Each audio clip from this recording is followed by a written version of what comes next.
Hello दोस्तों। आज हम सीखेंगे कैसे हम अपने AWS पे VPC बनाते हैं। तो पहले देखते हैं कि VPC किस लिए चाहिए। सपोज कि आपके पास आप एक AWS इन्वायरमेंट आपका ऑन प्रेमाइस चाहिए। ओके। अब सिचुएशन आती है, आपके कस्टमर बोलते हैं कि आपको एप्लीकेशन मूव करनी है AWS के अंदर। Sometime they ask you to move your application, sometime they want some application in AWS। Okay. So अब आपने AWS इन्वायरमेंट बनाना है आपको, तो सबसे पहले आप क्या कहोगे कि सर आप मुझे CIDR बताओ, राइट। आप मुझे एक रेंज बताओ जो AWS पे बनेगी। आपका एक ऑफिस बनाना है, क्योंकि आपको एक VPC बनाना है, एक तरह से ऑफिस बनाना है AWS के अंदर, AWS के नेटवर्क में। जो ऑफिस AWS से टोटली होगा प्राइवेट IP का सी पूरा रेंज होगा, जो बेसिकली वो आपके ऑन प्रेमाइस से अलग होना चाहिए। सो हमेशा याद रखना, अगर आप एक CIDR बना रहे हो, एक नेटवर्क बना रहे हो, VPC बना रहे हो AWS के ऊपर, एज्योर के ऊपर, या GCP के ऊपर, या किसी भी क्लाउड के ऊपर, ओरेकल के ऊपर कहीं पे भी ऑन प्रेमाइस पे, तो एक दूसरे से कॉन्फ्लिक्ट नहीं होना चाहिए, वो हमेशा अलग अलग होना चाहिए। ओके। सो अगर एक एग्जांपल लेते हैं, तो ये देखो कि अगर मेरा ऑन प्रेमाइस में मेरा एक कस्टमर है, वो मुझे कहता है कि मुझे कुछ एप्लीकेशन AWS पे होस्ट करनी है। ठीक है। और वहाँ पे मुझे कुछ एप्लीकेशन लेके जानी है, और उन दोनों की जो कनेक्टिविटी होगी, क्योंकि मेरे एप्लीकेशन के अंदर कुछ सोच लो एक डाटाबेस है, और जो मेरा फ्रंट एंड होगा, जो मेरा एप्लीकेशन होगा, वो मेरा AWS पे होगा, और वो दोनों एक दूसरे से कम्युनिकेट करेंगे, वो वाया प्राइवेट IP से कम्युनिकेट करेंगे। मैं चाहता हूँ कि वो इंक्रिप्टेड हो, राइट। डाटा जो ट्रांसफर हो रहा है from AWS to on premise, it should be encrypted, ताकि वो सिक्योर रहे। तो हम उसमें बीच में क्या यूज़ करेंगे, हम उन दोनों की कनेक्टिविटी के लिए आइदर VPN या फिर आप डायरेक्ट कनेक्ट यूज़ कर सकते हो। ठीक है।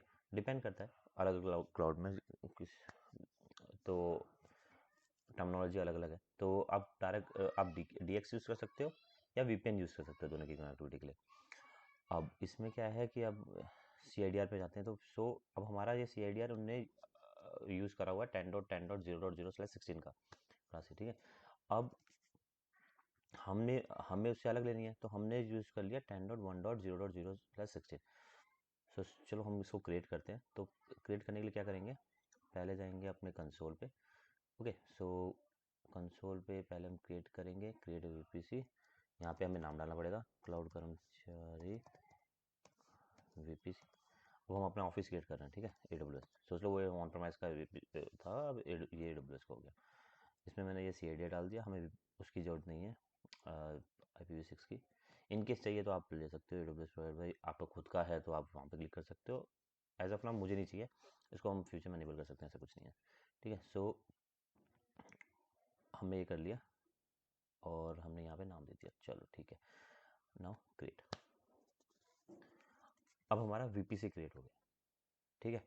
अब VPC हमने क्रिएट कर लिया है, हमने बोला यार हमने VPC क्रिएट कर लिया। अब इसके बाद क्या हुआ, अब हमने AWS में VPC क्रिएट कर लिया। अब AWS के अंदर हमें सर्वर डालने हैं, राइट। तो हमारा फ्रंट एंड है वो, तो फ्रंट एंड होगा हमारा पब्लिक में। अब यहाँ पे कॉन्सेप्ट आता है पब्लिक का, प्राइवेट का। तो प्राइवेट इज लाइक जहाँ पे आपका डायरेक्ट इंटरनेट से कोई कनेक्शन नहीं है, आपके पास डायरेक्ट रिक्वेस्ट नहीं आएगी इंटरनेट से। ठीक है। आप वो प्राइवेट रहेगा, एक प्राइवेट इन्वायरमेंट रहेगा, उसको कनेक्ट करना है तो आपको प्राइवेट IP यूज़ करनी पड़ेगी, पब्लिक IP नहीं होती वहाँ पे। ठीक है।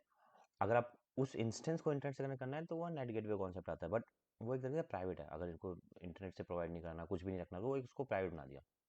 ठीक है। तो अब हमें देखना है हमारी जो एप्लीकेशन होगी, हमारा केस क्या था कि हमारी जो एप्लीकेशन है ऑन प्रेमाइस पे वो हमारा DB है। ठीक है। DB हमारा प्राइवेट है, करेक्ट। तो प्राइवेट IP से कम्युनिकेट होगा, और हमें यहाँ पे अपना एप्लीकेशन रखना है। ठीक है। फ्रंट एंड होगा हमारा। तो फ्रंट एंड में सपोज हमारे फ्रंट एंड में भी एक हमारे पास केस है कि हम 2 DB रख रहे हैं फॉर टेम्परेरी स्टोरेज के लिए। हमने यहाँ पे रखा हुआ है, टेम्परेरी डाटा हमने यहाँ पे रख दिया, एंड उसके बाद कुछ टाइम बाद जो हमारा आवर ये एवरी 12 आवर या 24 आवर वो सिंक करता है हमारा DC से। ओके। ऐसा कुछ यूज़ केस है। तो हमने क्या किया, हमने अपना AWS बना लिया, करेक्ट। ओके। ये हमारा AWS, सोच लो AWS का बन गया। सर्च करते हैं पिक फ्रॉम ऑनलाइन, सब सर्च करते हैं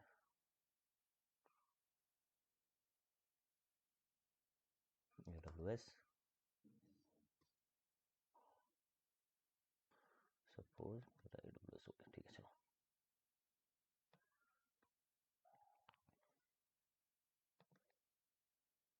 हो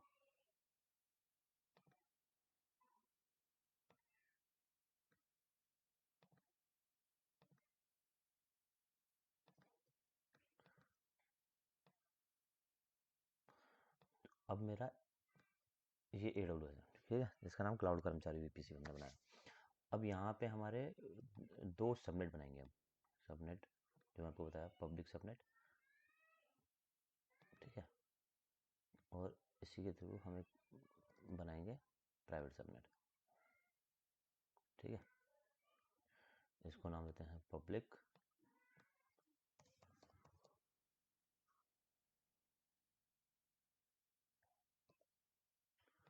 और बनाएंगे हम प्राइवेट सबनेट।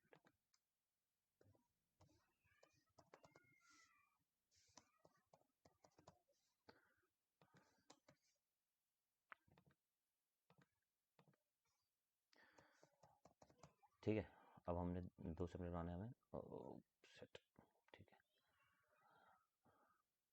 ग्रुप कर लेते हैं इसको ताकि ज़्यादा ना भागे। अब हमें क्या बनाना है, दो सबनेट बनाने हैं बेसिकली, ठीक है। अब हम बनाते हैं पब्लिक सबनेट, अपने कंसोल में जाते हैं, हमने VPC बना दिया, सबनेट्स में गए, आपको सबनेट क्रिएट करना है। सबसे पहले VPC सिलेक्ट करते हैं, किसके VPC में, इस VPC के अंदर, ठीक है। सबनेट का नाम ये पब्लिक सबनेट रहेगा, इजी सिलेक्ट करते हैं, इजी वन, और हमारा जो वो रहेगा आपका CIDR, वो था 10 डॉट, क्या था, 10.1, ओके। सो हमें 10.1.0.1.0/24, ठीक है, थोड़ा बड़ी सीरियल ले लिया हमने, रेंज ले ली। हमारा ये पब्लिक सबनेट के लिए हो गया, ठीक है। इसको आप ये भी सोच सकते हो कि जैसे एक एग्जांपल देता हूँ कि आपका एक डिपार्टमेंट है, जैसे मैं बोलता हूँ IT digital marketing department, okay. Digital marketing department क्या है, अब वहाँ से बाहर से रिक्वेस्ट भी ले रहा है, ठीक है, इंटरनेट से आपको डायरेक्ट कोई भी डिजिटल मार्केटिंग से कनेक्ट कर सकता है, और डिजिटल मार्केटिंग किसी को रिक्वेस्ट भेज सकता है, उसको इंटरनेट की ज़रूरत है, उसको बाहर से रिक्वेस्ट आती है तो वो एक्सेप्ट करे, तो ये सब आप अगर देना है इन केस, तो मैं सोच लेता हूँ ये डिपार्टमेंट है एक, ठीक है, डिपार्टमेंट बोलता हूँ मैं, मार्केटिंग डिपार्टमेंट है,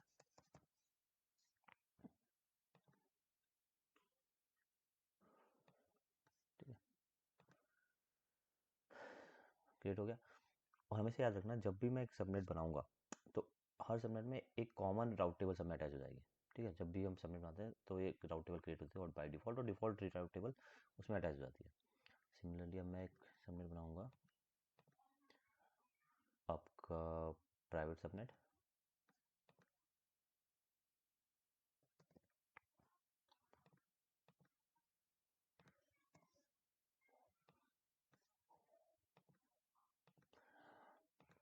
इसका रेंज हो गया .2.0/24, ओके। और इसका मैं बोलता हूँ मेरा जो डिपार्टमेंट है वो डिपार्टमेंट है HR डिपार्टमेंट, जो इंटरनली कम्युनिकेट करेगा, ठीक है, इंटरनली ही एक दूसरे से कम्युनिकेट करेगा, उसको सपोज इंटरनेट की जरूरत नहीं है अभी, ठीक है। तो हमने क्या किया, क्रिएट किया।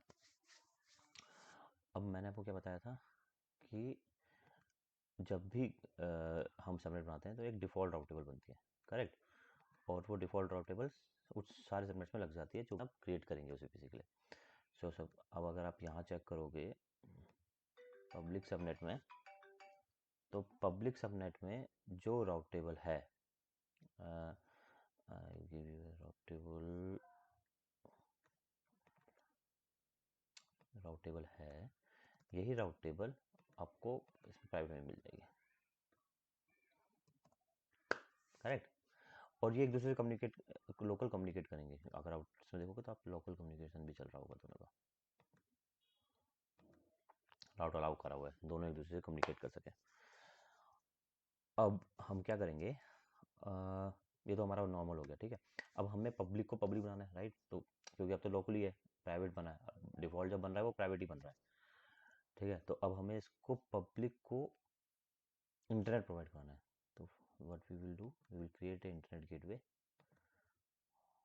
ठीक है, क्लाउड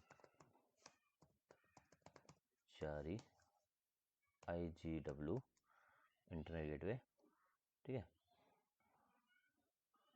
क्रिएट करा एंड देन इसको हम अटैच करेंगे हमारे VPC के साथ। हमारा अटैच हो गया। Now we will create a new route table, क्योंकि अभी एक कॉमन राउट टेबल का अगर मैं उसमें चेंज करूँगा दूसरे में चेंज करेगा, राइट। तो मैं एक राउट टेबल क्रिएट करूँगा जिसका नाम होगा पब्लिक राउट पब्लिक क्लाउड कर्मचारी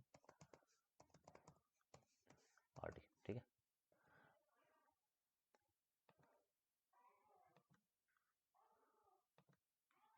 अगर मैं इस पर जाऊँगा राउट देखूँगा, लोकली कनेक्ट राउट लग गया। अब मुझे इंटरनेट गेटवे लगाना है। गया इंटरनेट गेटवे,